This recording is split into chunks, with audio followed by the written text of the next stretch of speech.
Hey, what's going on, guys? It's your boy Nightface, ready to bring you my late solo Star Wars story review. Wanted to get my review out there, even though the movie's been out like what, a week or so. Yeah, I saw it last night, and just to warn you guys, I'm gonna dive right into spoilers. So if you haven't seen the movie yet, um, watch it and check out my review. But yeah, I'm not gonna waste any time. I'm just gonna give you my rating right away.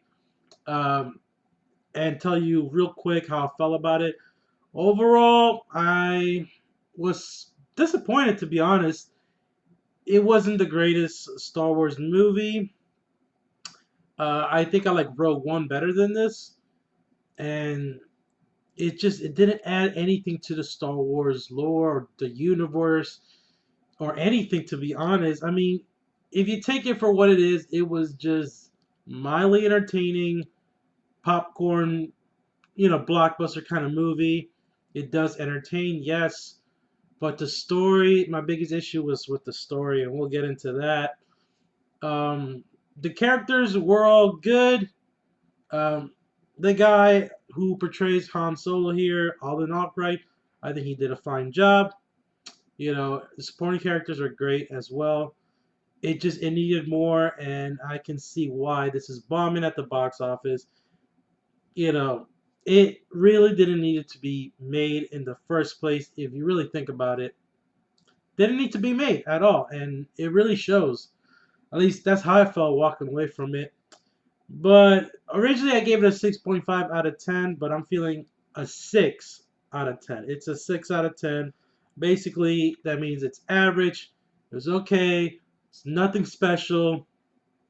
You know, um, you can watch it matinee, but I would honestly just rent it, wait for it to come on digital, whatever the case. You don't have to run out to the movie theater to see this one because honestly, you're not missing out much. Instead, I recommend going and watch Infinity War, Deadpool 2, or this other film that came out this weekend, Upgrade, which you should definitely check out. It's a sci-fi action revenge story that is so damn good. I don't know if I'll post a review on that. Comment down below if you want me to do a review on Upgrade. But yeah, there's my score. 6 out of 10. Let's get right into the spoilers. There's a lot of stuff that didn't work for me that I didn't like, and there's a few things that I did enjoy to warrant it a 6 out of 10. But like the beginning was the biggest issue for me. We're getting to spoilers right now. Spoilers, okay? Here we go. The very beginning was the most lackluster, generic, boring part. It was so uninteresting. Solo's on this planet of like, thieves, and it's just like a broken down, like poor looking planet, and like he's trying to get enough money with Myra or Koira, whatever you say her name. Amelia Clark basically plays his love interest. We all know her from Game of Thrones as Khaleesi. I might refer to her as Khaleesi throughout the whole review, or Amelia Clark. Anyway, so yeah, him and her, they're trying to leave that planet of poverty, and then you get taken by these, intergalactic thugs or whatever, and they get brought to this like weird, like worm snake looking fucking thing. I can't even describe it. It was just the CGI was terrible in that scene. And apparently they have like vampire weaknesses because a Solo threw a rock through the window, and in the light it hit this stupid snake monster in the head. And he's like, oh no! Started melting her face. It was so eye rolling. Like, why? Like, why? Why? It's just, there's a lot of moments where you're just like, what is the point of this? Anyways, there's a car chase that ensues, and the car chase was meh. It wasn't that like thrilling. It wasn't like, holy crap, that car chase sequence. Like, I seen more thrilling car chases in like old ass 80s movies and 90s movies. You know what I mean? Like, it just didn't add anything new. You know, yeah, there was one cool moment, I guess, where he try to squeeze in through the, it was like this tight little area of space. He tried to squeeze in that car he was driving, and they got stuck. It was kind of a funny moment. Yeah, and then we get to this airport. This is where one of my biggest issues of this movie comes in. Gets to the airport. He gets split up from Emilia Clarke's character. She gets taken, and they're looking for him in the airport. It's kind of dumb how they don't find him in the airport because there's like stormtroopers everywhere, and it's like, how you're telling me you can't find this one guy?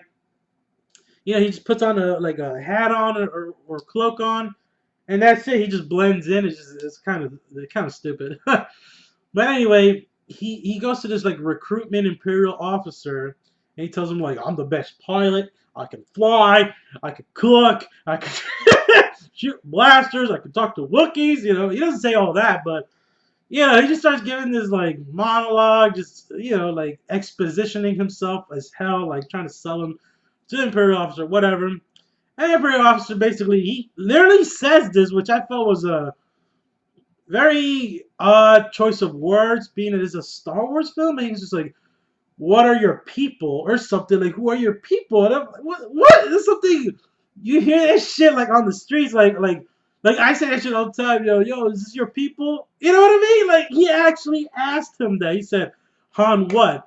Who are your people?" Yeah, I don't know. I just found that odd, and he doesn't say anything. He could have, I don't know. I felt like the way he got his name Solo, I felt like he should have been the one to fucking say it. Like he should have been like, I don't have no people. I'm Solo. You know what I mean? And he would have, Han Solo. Da, da, da, da, da. That would have been at least better, but no, the damn Imperial officer names him, like, you shall now be henceforth known as Han Solo. You know what I mean? Uh, it was bad how they fucking tacked his name on like that. Why did they have to do that? Try to keep this under 20 minutes. So, all right, I didn't like that. Anyway, it jumps to like 3 years. He meets Woody Harrelson's character. He meets Thandie Newton, plays Beckett's wife, and then this freaking weird like I don't even know how to describe it. This weird small Star Wars alien looking creature with like 6 arms or whatever. Anyway, it doesn't fucking matter because Beckett's wife and that little jabroni monster fucking get killed. And it's like, whatever. They're never mentioned after that again. It's just throwaway characters. Anyway, I'm jumping ahead of myself. We got to go to the Chewie scene, which I did like. I did like how he met Chewie. Chewie was, a prisoner. And it was crazy when they threw him in there. They threw Solo in there in the dungeon, whatever. I thought we were going to see like the fucking Rancor monster or something. Because they're like, he hasn't eaten in days. And it's fucking Chewie. And I was surprised. So they see Wookiees as like these like crazy animalistic creatures that just fucking kill anything. And I like that he talked a little bit of Wookiees, So the Chewie and Han Solo moments worked. I love those moments. Those are the moments that were great to me, honestly. And we got enough of those moments. Could have used a little bit more of those moments. That was definitely the heart of this film. That just kept me enthralled enough. But yeah, moving on from that, the rest of the story is just like lacking. It just didn't hold my interest as much. The train high sequence. They're on top of the mountains, and it looks like the same train scene from Captain America: The First Avenger, where Bucky just fucking plummet to his death, whatever. Spoiler if you haven't seen that.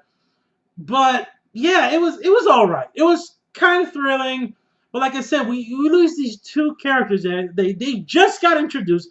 They kill them off, and you're just like, well, what the fuck was the point of them? Whatever. And then we get to just these like pirates, like space pirates looking. They look like those Tusken Raiders, but I guess more modified and enhanced. I don't know. It was a cool sequence. It was fine. They're trying to get that plutonium, I guess, whatever that. It's basically like a Star Wars version of plutonium. Some fucking nuclear energy or whatever the case. I don't remember jack shit of those little pieces of information. Like I said, this movie is kind of forgettable, so whatever. Moving along, where do we go? We meet Lando. Donald Glover as Lando was good. I don't think he was great, and that's not on him because he's a fantastic fucking actor. He's a fantastic artist, and there was just not enough of him to fully like flesh out his character as a young Lando.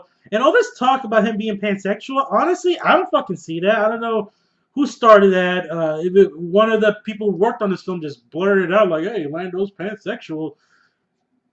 I honestly don't fucking see that. I don't know what the hell they're talking about. You just see him like has a little swag to him, but it wasn't like, what I'm saying? Like, it's not like he's fucking a judge on the fucking Victoria's Secret runway or some shit like that. Like, I never got that impression that, ooh, Lando is pansexual or whatever. In any other case, Donald Glover did a fine job. L2 suckage, this fucking SJW droid, because that's exactly what she is. She's a fucking annoying, just, God, like, I could not stand this droid at all. She would just blurt out dumb shit like, "Oh, oppressors! Oh, revolution!" And God, it was so bad. It was so bad. She's easily one of the worst Star Wars characters, right next to Jar Jar. She is that fucking bad. It was painful. Her scenes were cringeworthy. It was painful to watch. Whoever wrote the dialogue for this fucking droid needs to be slapped across the face because I cannot stand her. When she died, it was the most crowd-pleasing fucking moment. I actually stood up. Well, I didn't stand up, but I clapped. I was like, yes, yes. You know, maybe now the movie can't bounce back from that because the movie started just fucking nosediving for me when that damn droid was introduced, the S3 fucking droid. I started a revolution. Like, oh man. And then when Lando like being distraught, like, oh my droid, my SJW fucking droid just got killed. I'm like, what? Who cares? Like, I don't buy that moment. Like, it was supposed to be like a dramatic moment. Like, oh no, Lando's dumbass droid died. I don't care. The movie improved upon that. Like, whoever wrote that, seriously, that was just garbage. Garbage. And anyway, Emilia Clarke comes back, which I liked Emilia Clarke's her character. I really liked her character a lot. I think she did a fine job. And her relationship with Han Solo were one of the highlights next to Han Solo's relationship with Chewie. And then again, Olin Albright did an amazing job. I don't know if I'm saying his name right. I apologize. But he did good. He did a great job. I never really felt like he was Han Solo. It sounds weird, but I feel like he added his own interpretation. Like he wasn't really doing like a Harrison Ford impression, which I was fine with. And I like that. It was very refreshing. Even though we got like him shooting first. I'm jumping ahead, but at the end when he shoots back and he shot first, and I like that callback. That was great. Woody Harrelson's character, I thought he was good. And that twist where he's like, "Oh, don't trust anybody," was a little jarring because I was starting to really like his character. I liked him more as Solo's mentor, and I kind of wish they didn't just make him like a generic last minute, "Oh, I'm gonna backstab you" kind of villain, But they did, and like I feel like he could have been fleshed out more because he just gets over Thandie Newton's death. Like his wife, that was his fucking wife. She died, and it's just like glossed over. Like he never fucking mentions it again. He just tells Solo like, "Don't trust anybody. Don't trust anybody." And then he's the one that he shouldn't have trusted. But and then Paul Bettany as that basically that gangster that they have to work for. He was fine. He was chewing up the scenery. I like. He was very like snarky. He was very villainous, and but he didn't last long either. He was just like whatever. The reveal with Darth Maul, the cameo with Darth Maul, was one of the best parts of the film, and it's just a fucking cameo, which I find ironic. But hey, Darth Maul.